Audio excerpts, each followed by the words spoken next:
नमस्कार प्रिय मित्रों, स्वागत है आप सभी का अपने चैनल कथा साहित्य दर्पण में। मित्रों, आज हम लोग सुनने जा रहे हैं मुंशी प्रेमचंद्र जी द्वारा लिखी कहानी नशा।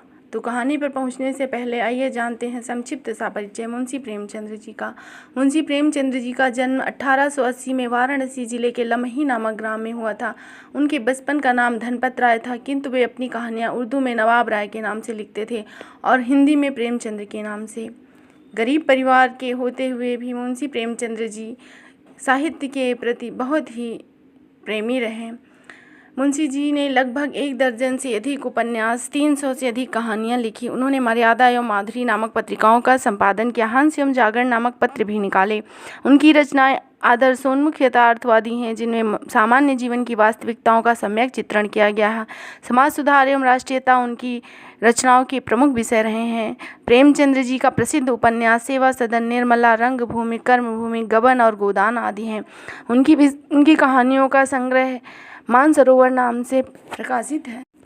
प्रेमचंद्र के नाम से उनकी लिखी हुई कहानी बड़े घर की बेटी जमाना नामक पत्रिका में प्रकाशित हुई। तो ये था कुछ संक्षिप्त सा परिचय। अब आइए सुनते हैं कहानी नशा। ईश्वरी एक बड़े जमींदार का लड़का था और मैं एक गरीब क्लर्क का, जिसके पास मेहनत मजूरी के सिवा कोई दूसरी जायदाद न थी। हम दोनों में परस्पर बातें होती रहती थी। मैं जमींदारों की बुराई करता, उन्हें हिंसक, पशु, खून चूसने वाला और जोंक और वृक्षों की चोटी पर फड़ने वाला भंजा भी कहता और जमींदारों का पक्ष लेता, पर स्वभावतः उसका पक्ष कुछ कमजोर होता, क्योंकि उसके पास जमींदारों के अनुकूल कोई दलील न थी। वह कहता, सभी मनुष्य बराबर नहीं होते, छोटे बड़े हमेशा होते हैं और होते ही रहेंगे। लचर दलील थी। किसी मानुषिक या नैतिक नियम से इस व्यवस्था को औचित्यपूर्ण ठहराना कठिन था। मैं इस वाद विवाद की गर्मी में अक्सर तेज हो जाता और लगने वाली बातें कह जाता, लेकिन ईश्वरी हार कर भी मुस्कुराता रहता। मैंने कभी उसे गर्म होते नहीं देखा। शायद इसका कारण वह था कि वह अपना पक्ष जानता था। नौकरों से वह सीधे मुंह बात नहीं करता था। अमीरों में जो एक बेदर्दी और उद्दंडता होती है, वह उसमें प्रचुर मात्रा में थी। नौकर ने बिस्तर लगाने में जरा भी देर की, दूध ज़्यादा गर्म या ठंडा हुआ, साइकिल अच्छी साफ नहीं हुई, तो वह आपे से बाहर हो जाता। सुस्ती या बदतमीजी उसे जरा भी बर्दाश्त नहीं थी, पर दोस्तों से और विशेषकर मुझसे उसका व्यवहार सौहार्दपूर्ण और नम्रतापूर्ण रहता था। निजी दशाओं में वह मेरा अच्छा मित्र था, लेकिन वह मेरी जगह होकर भी शायद अमीर ही रहता, क्योंकि वह प्रकृति से ही विलासी और ऐश्वर्यप्रिय था। अब की दशहरे में छुट्टियों में मैंने निश्चय किया कि घर न जाऊंगा। मेरे पास किराए के लिए रुपए न थे और न ही घर वालों को मैं तकलीफ देना चाहता था। मैं जानता हूँ मुझे जो कुछ भी देंगे वह उनकी हैसियत से बहुत ज़्यादा है। उनके साथ ही परीक्षा का भी ख्याल है। अभी कुछ दिन पढ़ना है। बोर्डिंग हाउस में भूत की तरह अकेले पड़ा रहना भी जी को अच्छा नहीं लग रहा था। इसीलिए जब ईश्वरी ने मुझे अपने घर चलने का न्योता दिया तो मैं बिना आग्रह के राजी हो गया। ईश्वरी के साथ परीक्षा की खूब तैयारी हो जाएगी। वह अमीर होकर भी मेहनती और ज़हीन है। उसके इस ख्याल से ही मैंने उसके साथ जाने का मन बना लिया। उसने इसके साथ ही कहा, लेकिन भाई एक बात का ख्याल रखना, अगर वहाँ जमींदारों की निंदा की तो मामला बिगड़ जाएगा। मेरे घर वालों को बुरा लगेगा। वह लोग तो असामियों पर इसी दावे से शासन करते हैं कि ईश्वर ने असामियों को उनकी सेवा के लिए ही पैदा किया है। असामी भी यही समझता है। अगर उसे सुझा दिया जाए कि जमींदार और असामी में कोई मौलिक भेद नहीं है तो जमींदारी का कहीं पता ना लगे। मैंने कहा, तो क्या तुम समझते हो मैं वहाँ जाकर और हो जाऊँगा? हाँ, मैं तो यही समझता हूँ। तुम गलत समझते हो। ईश्वरी ने इसका कोई जवाब न दिया। कदाचित उसने इस मामले में मेरे विवेक के ऊपर छोड़ दिया और बहुत अच्छा ही किया था। 2nd क्लास का बर्थ था। मैंने तो कभी 2nd क्लास तो क्या इंटर की क्लास में भी नहीं बैठा था। अब की 2nd क्लास में सफ़र करने का सौभाग्य हुआ। गाड़ी तो 9 बजे रात को आती थी, पर यात्रा के हर्ष में हम स्टेशन पर पहले ही जा पहुँचे। कुछ देर इधर उधर सैर करने के बाद रिफ्रेशमेंट रूम में जाकर हम लोगों ने भोजन किया। मेरी वेशभूषा और रंग ढंग से पारखी खानसामों को यह पहचानने में देर न लगी कि मालिक कौन है और पिछलग्गू कौन। लेकिन ना जाने क्यों मुझे उनकी गुस्ताखी बुरी लग रही थी। पैसे ईश्वरी के जेब से गए। शायद मेरे पिता को जो वेतन मिलता है उससे ज़्यादा इन खानसामों को इनाम इकराम में मिल जाता हो। एक अठन्नी तो चलते समय ईश्वरी ने ऐसे ही दे दी। फिर भी जब मैं उन सबों की उस तत्परता और विनय की अपेक्षा करता जिससे वे ईश्वरी की सेवा कर रहे थे। ईश्वरी के हुक्म पर सबके सब दौड़ते हैं, लेकिन मैं कोई चीज़ मांगता हूँ तो उतने उत्साह से नहीं आते। मुझे भोजन में कुछ स्वाद न मिला। मेरे साथ यह भेद मुझे अच्छा नहीं लग रहा था। गाड़ी आई, हम दोनों सवार हुए। खान सामों ने ईश्वरी को सलाम किया और मेरी ओर देखा तक नहीं। ईश्वरी ने कहा, कितने तमीज़दार हैं ये सब, हमारे नौकर हैं कि कोई काम ढंग से नहीं करते। मैंने खट्टे मन से कहा, इसी तरह अगर तुम अपने नौकरों को भी 8 आने रोज़ इनाम दिया करो तो शायद इनसे भी ज़्यादा अच्छा करें। तो क्या तुम समझते हो यह सब केवल इनाम के लालच में अदब करते हैं? जी नहीं, कदापि नहीं। तमीज़ और अदब इनके रक्त में है। गाड़ी चली और हम लोग बैठ गए। एक आदमी ने हमारा कमरा खोला। मैं तुरंत चिल्ला उठा, दूसरा दर्जा है, 2nd क्लास है। अब मुसाफिर ने डिब्बे के अंदर आकर मेरी ओर एक विचित्र उपेक्षा की दृष्टि से देखा। जी हाँ, सेवक कितना समझता है, और बीच वाले बर्थ पर बैठ गया। मुझे कितनी लज्जाई कह नहीं सकता।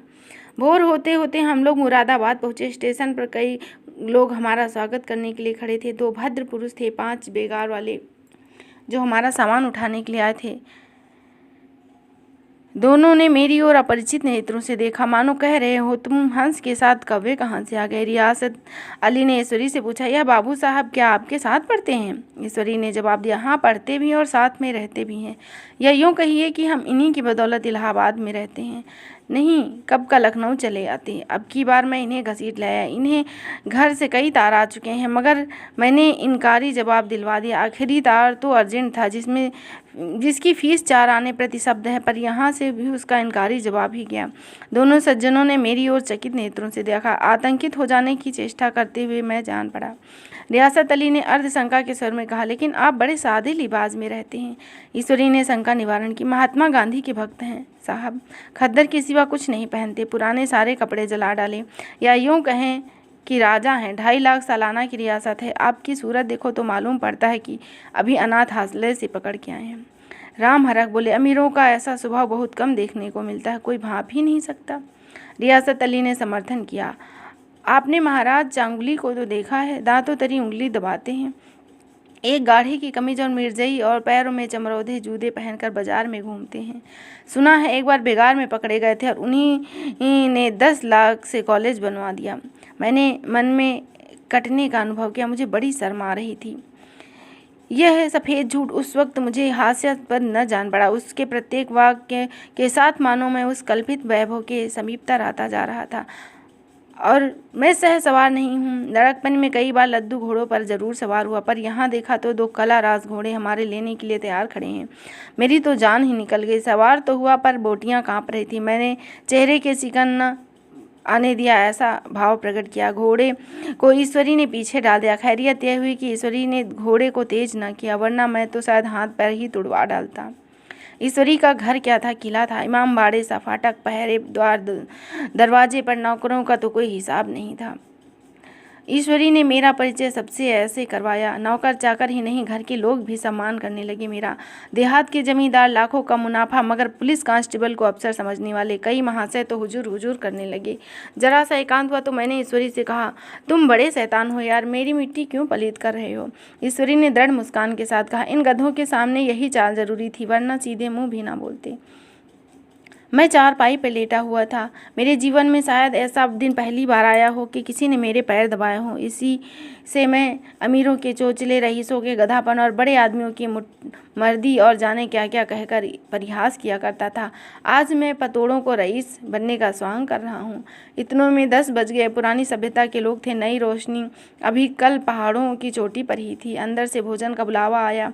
हम स्नान करने चले गए। मैं हमेशा धोती खुद छाँट लिया करता हूँ, मगर यहाँ मैंने ईश्वरी की भांति अपनी धोती भी छोड़ दी। अपने हाथ अपनी धोती छाँटने में शर्म आ रही थी। अंदर भोजन को गए। हॉस्टल में जूते मोजे पहनकर मेज पर डरते थे, पर यहाँ पाँव धोना आवश्यक था।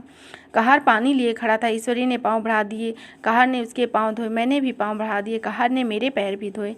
मेरा वह विचार ना जाने कहाँ चला गया। सोचा था वहाँ देहात में एकाग्र होकर खूब पढ़ेंगे, पर यहाँ तो सारा दिन सैर सपाटे में कट जाता।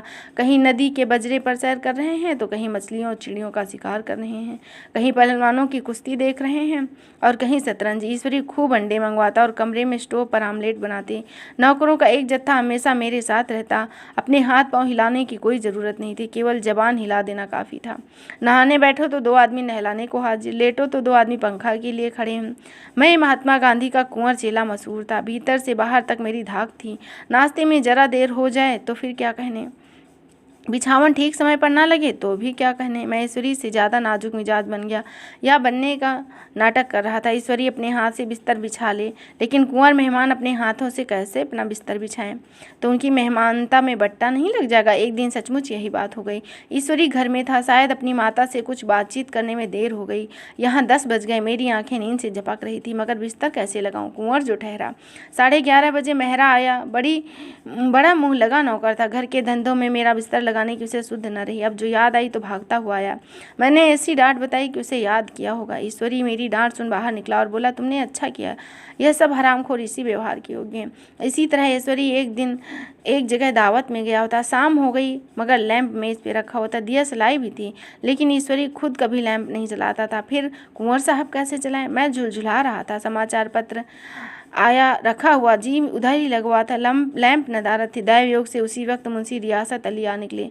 मैं उन्हीं पर उबल पड़ा। ऐसी फटकार बताई कि बेचारा उल्लू हो गया। तुम लोगों को इतनी फिक्र भी नहीं है कि लैंप तो जलवा दो। मालूम नहीं ऐसे कामचोर आदमियों का यहाँ कैसे गुजर होता है।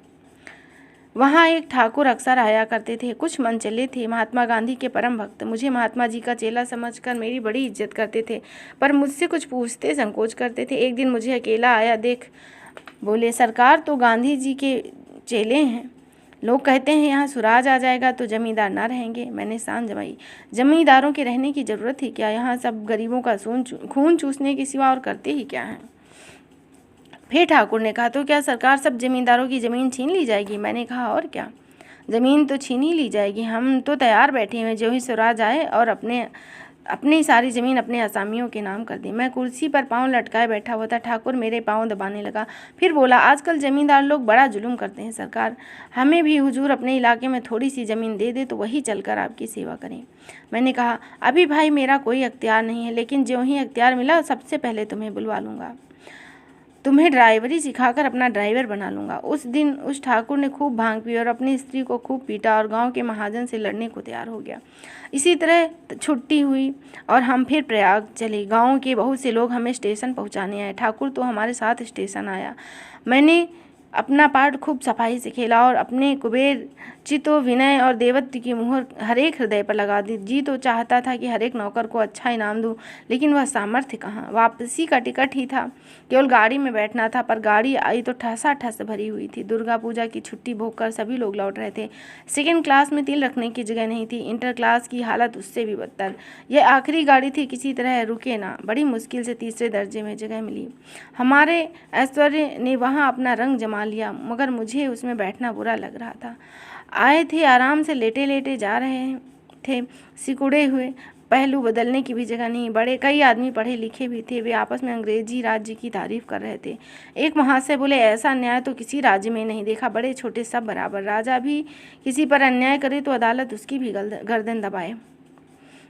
दूसरे सज्जन ने समर्थन किया। एक आदमी जिसकी पीठ पे बड़ा सा गट्ठर बंधा हुआ था, कलकत्ते जा रहा था।